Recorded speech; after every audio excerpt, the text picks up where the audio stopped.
Today we are going to learn one of our last methods of integration to prepare us for one of our last lessons. Make sure on Tuesday, be here and put your algebra pants on that morning. Okay?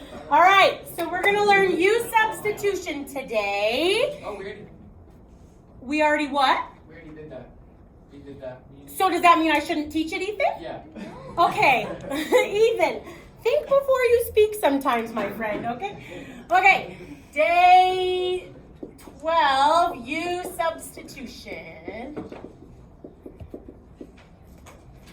All right? Okay, so first of all, I'm going to really quickly review how you would have done this in Sec 3. This is a process you guys have used before. So in Sec 3, you probably would have used it when you were factoring. So the idea of U-Substitution is you take the tricky part out and you put it on hold.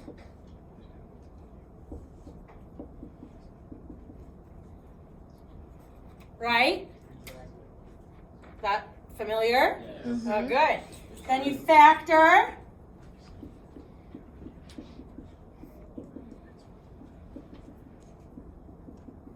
And then I can put the U back in. What level of math were we supposed to have done this? You would have done it last year in Sec 3. And if I was going to solve it, that one would not have had an answer, right? Why not? Because it's out of the domain of cosine. So close, out of the range of cosine. Because cosine is stuck between -1 and 1 for its range, right? Yeah. Good. And then what's the answer then? Because I know my unit circle and Miss Summers doesn't need to give me unit circle bell quizzes again. Pi. Good. Degrees. Oh, yeah, that's it. Pi. Right? Yes. Yeah. Okay. But again, this is just me reminding you of this idea last year where you guys put something on hold from quadratic form to make the problem easier, right? Yes. Okay, so that same idea we're going to use for integration today. Okay. So let's say I had something like this. Okay. So U-Substitution is basically the inverse of the chain rule. It's how we're going to integrate composed functions, function composition, okay? So just like with the chain rule, when I had an inside function and an outside function, okay, I need to identify the inside function again, okay?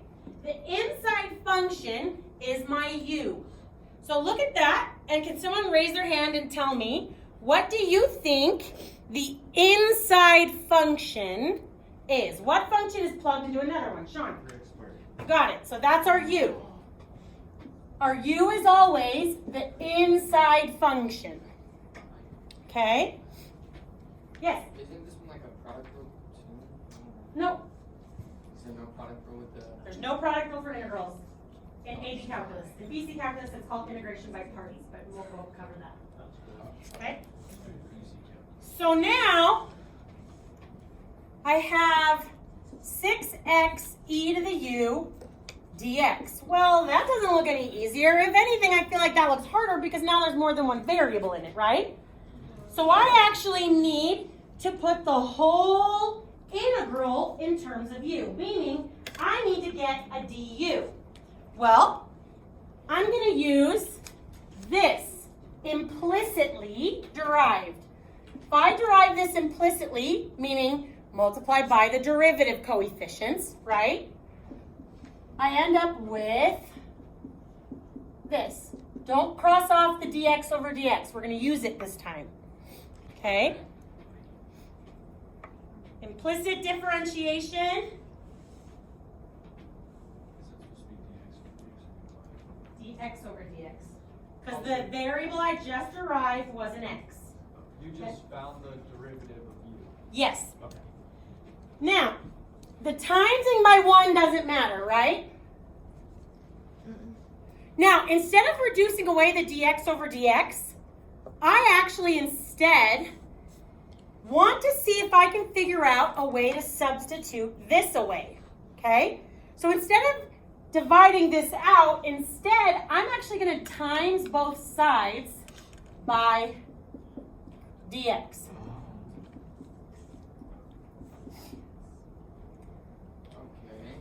So what does that do?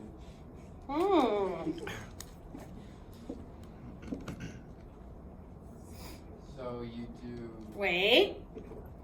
Process. Write it down. Think about it. Why did I get a different color? Okay. Okay. So someone raise your hand and tell me what happens. What do you think that did? How did that help me? Annika? Well, in the original equation, we had 6x dx, and that's part of the derivative. So, what does commutative mean? When I say multiplication is commutative, what does that mean? You can multiply. In any order. Hold on, we got a lot to do today, so I'm trying to keep it a little bit more structured. Jacob? It doesn't matter the order you multiply them. It doesn't matter the order I'm multiplying them in. So I can think of this, right? That's the same, right? Okay, Allie? So you can substitute the du for that? I can substitute.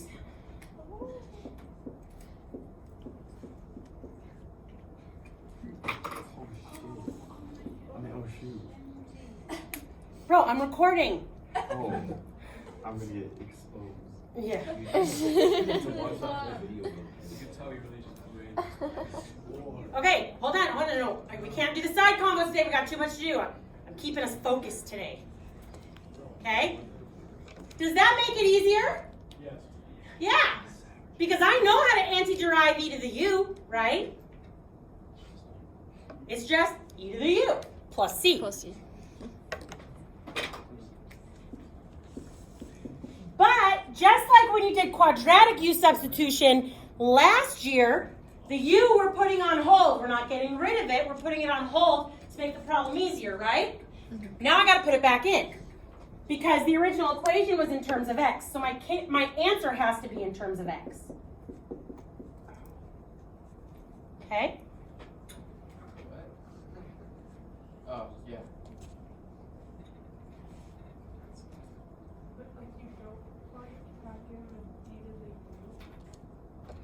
Well, this integral was now in terms of u. So when I anti-derived, those go away together. Okay? But they're not all gonna look like that, right? Let's try a couple more and see. Well, E has special properties with exponents. Right? Let's try a couple more. We are trusting the process today and not going to get off topic because we have 2 lessons to get through in one day. And Summers is a scaffolding champion, so I know I can help you learn it. Scaffolding is one of those fancy teacher words. Oh, yeah. Meaning I know the questions to ask to get you where I want to go. I can scaffold you like they scaffold a building, okay? But you got to stay with me today. Back table if you can't handle being that big group. Okay, can you guys handle this today? We got it? Okay, U is my function composition. Okay, so what's my inside function? Raise your hand. We're not shouting things out today. Andrew. Square root of sine x. So close. You got the right idea. Is it just sin x? Ammon. Sin x. Just the inside function. So you got the right part, but we just want the inside function. Okay?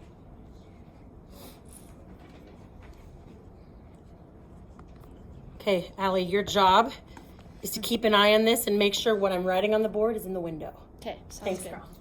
Okay, now I'm gonna. Yeah.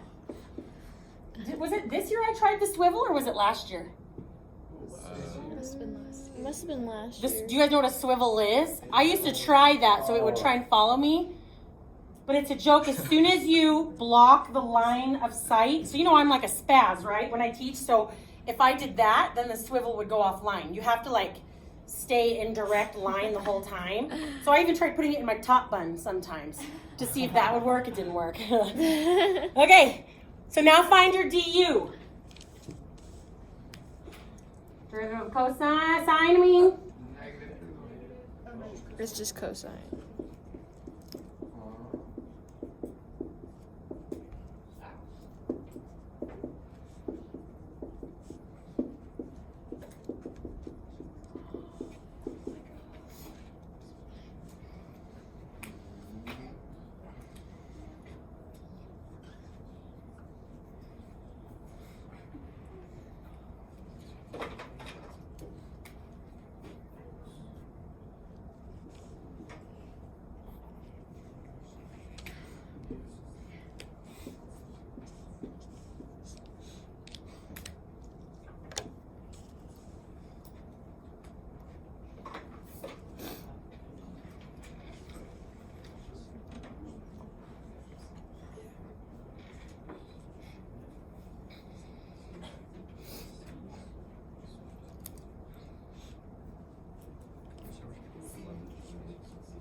We haven't anti-derived yet. Okay. Now do your antiderivative power rule. If you guys can't antiderive or integrate that square to u yet, you gotta get that memorized. There's nothing I can do to help you. You don't know how to antiderive that yet. You gotta be able to do that. Okay.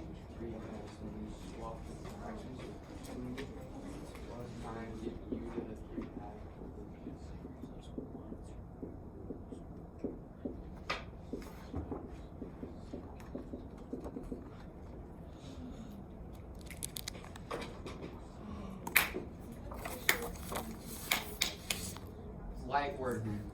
Light. So, these ones have almost been like magic. Exactly what we needed was there.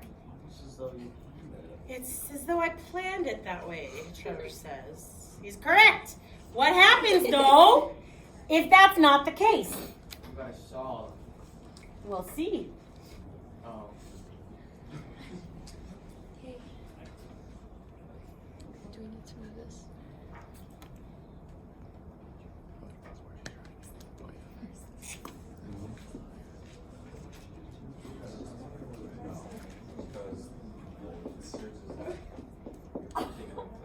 Okay, what? Can I get someone to raise their hand I haven't heard from yet today to tell me what the u should be? Cars. 2x, good. It's the one plugged inside the other one.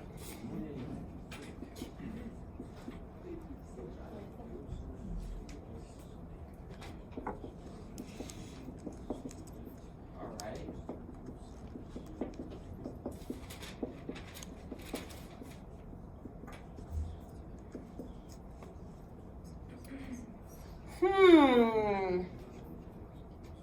So what's missing this time? What's the problem? Oh, it's inside the parentheses. You can't just multiply.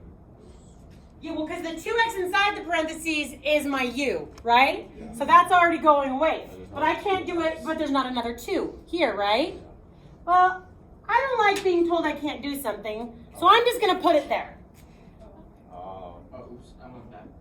That's not how that works. It's not?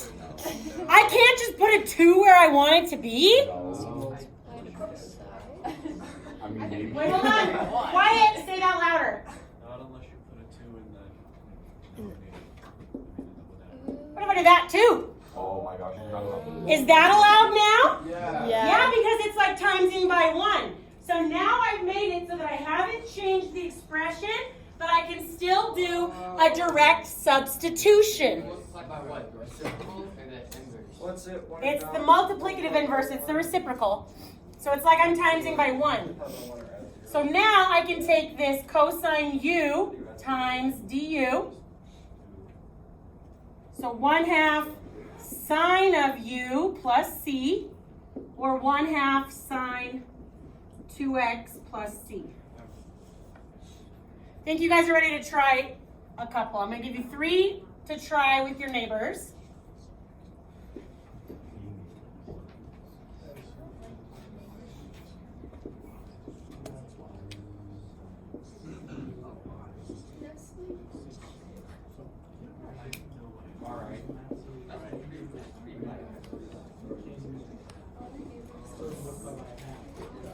Nice.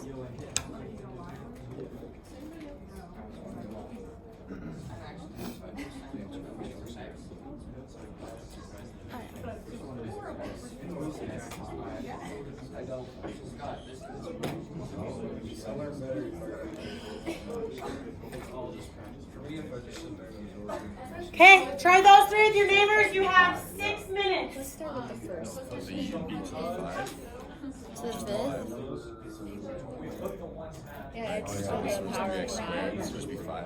Is you? X to the power of 5. So I needed to put one in there. So I Yeah, could correct it'd be x to the power of 5, and then the derivative is like you in there unless I'm gonna Oh, okay. 5. It's like I'm trying to make one. That's Because you can also write X Let's to the write it out fourth. before we start. Yeah. Yeah. So, Because this is Yes, because it has to be a numerical thing that's missing. Anything that is a variable So 5x to the fourth. use the physical work and it can be a BC concept to solve using this thing called integration. So the craziest thing that my student is, well, the only way this would get harder is sometimes cosine ds is I have to multiply by 3/5 or 2/5 or something like that to change a 5/5 or something like that. It's just fractions. It's never no more than that. Okay. So, Multiply by 5x fourths. You guys let me know when you're ready. 1 over 5x fourths. yeah? Yeah, because then that would be like, yeah. Yeah. Do you want the U on number 1 just to make sure you're on the right track? Oh, I got it. What is it? It is cosine of x. Correct. Thank you. It is? Oh, that makes this so much more easier. Okay. This is gonna be a lot easier that way. No, that's a log rule. No, it's the other thing. Oh, because if you think of it like cosine x to the fifth. The square. Oh, and then so then it's the inside of the x. Yeah. Oh, okay, yeah. Okay, take 2. Yeah, here we go. it ends up being Hands up in frustration. du.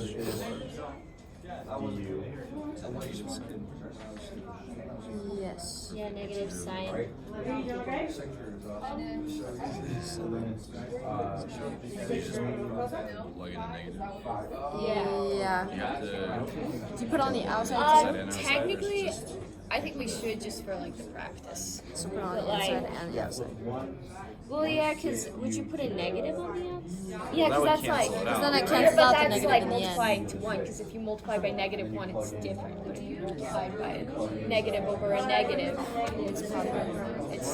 it's 1. So you want it to cancel out. Because 1/2 Oh, and 2 yeah. cancel out. Yeah, so. That's why we have a negative on the inside. So you do negative 1 on the outside. outside. On the inside and outside? Yeah. Yeah. 4 more minutes. Oh boy. Okay. So then. It's obviously negative. You can't just make the whole thing negative. So then do the negative after that too. What's a negative times a negative? Okay, I'll give you another hint. There's your next hint. Yeah. Oh, we already did it out loud. Oh, look at that. That's good.